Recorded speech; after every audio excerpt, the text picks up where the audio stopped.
Salut toi, écoute, je voulais te partager une pépite que j'ai compris dans la semaine qui vient de s'écouler, grâce à une sœur notamment, et je viens d'en reparler avec une autre sœur ce matin, et je me suis dit que c'était tellement puissant à partager qu'il fallait que je te le partage moi aussi, pour que ce soit encore plus partagé. Alors n'hésite pas après cette vidéo à aussi donner cette petite révélation, mais même une grande révélation aux gens autour de toi. Alors c'est quoi cette révélation? Eh bien on arrive à la Pentecôte et ça me semblait assez puissant à te donner, à te partager. Je ne sais pas si tu te rappelles quand tu as lu les évangiles, quand Jésus est sur la croix, il y a un soldat qui vient vérifier avec une lance si Jésus est bien mort. Et quand il choisit de transpercer le corps de Jésus, il ne choisit pas n'importe quelle partie du corps. Il choisit un endroit bien précis. Il suffit de le lire par exemple dans l'évangile de Jean au chapitre 19 et au verset 34 où il est écrit « L'un des soldats lui enfonça sa lance dans le côté et aussitôt il en sortit du sang et de l'eau. » Alors ça paraît anodin comme verset et on pourrait très vite passer à côté sans voir la richesse spirituelle qu'il y a derrière ce verset. Si tu lis les évangiles, si tu lis toute la Bible, eh bien tu te rendras compte qu'en fin de compte, Jésus est le nouvel Adam, un Adam parfait et sans péché. Et si tu reviens à la Genèse, eh bien tu te rendras compte que Adam aussi, il s'est passé quelque chose avec sa côte.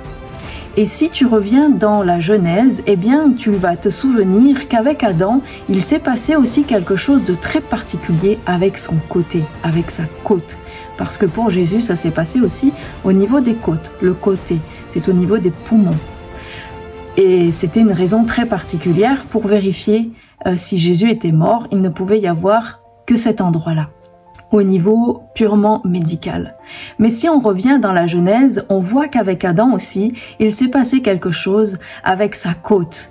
Ça va te paraître évident, de sa côte est sortie Ève, son épouse. C'est à partir de sa côte que Adam a eu quelqu'un de semblable à lui, qu'il a eu Ève, et pas avec autre chose de son corps.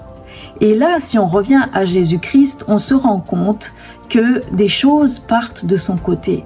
Il s'agit du sang et de l'eau.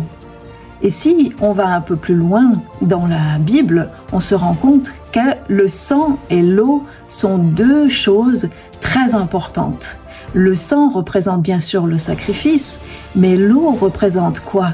Si ce n'est le baptême, si ce n'est le Saint-Esprit, si ce n'est la nouvelle naissance. Alors tu vas me demander, mais où veux-tu en venir, Oriane? Eh bien, de ce flanc est sorti l'eau et le sang. Et de ce flanc, Jésus a commencé à faire quelque chose d'incroyable. Son œuvre la plus importante.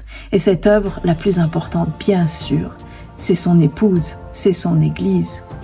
Et oui, par le sang et l'eau, il y a l'épouse de Christ qui vient à la nouvelle naissance, qui vient à la naissance. Et d'ailleurs, si je vais un petit peu plus loin encore, il n'y a qu'un seul événement où le sang et l'eau sont mêlés sur cette terre de manière biologique. Et cet événement, c'est l'accouchement. Adam n'a pas pu accoucher de Ève, mais c'est par sa côte que Ève est née.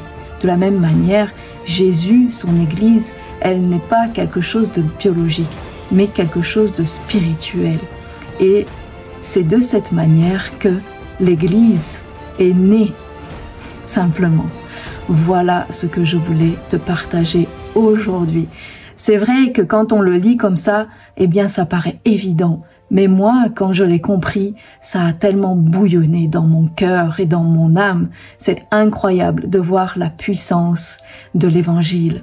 Voilà simplement ce que je voulais te partager aujourd'hui. N'oublie pas de t'abonner, de mettre un pouce bleu, de laisser un commentaire dessous. Et si cette vidéo, justement, te touche, à la partager autour de toi. Sois béni, mon ami. À bientôt.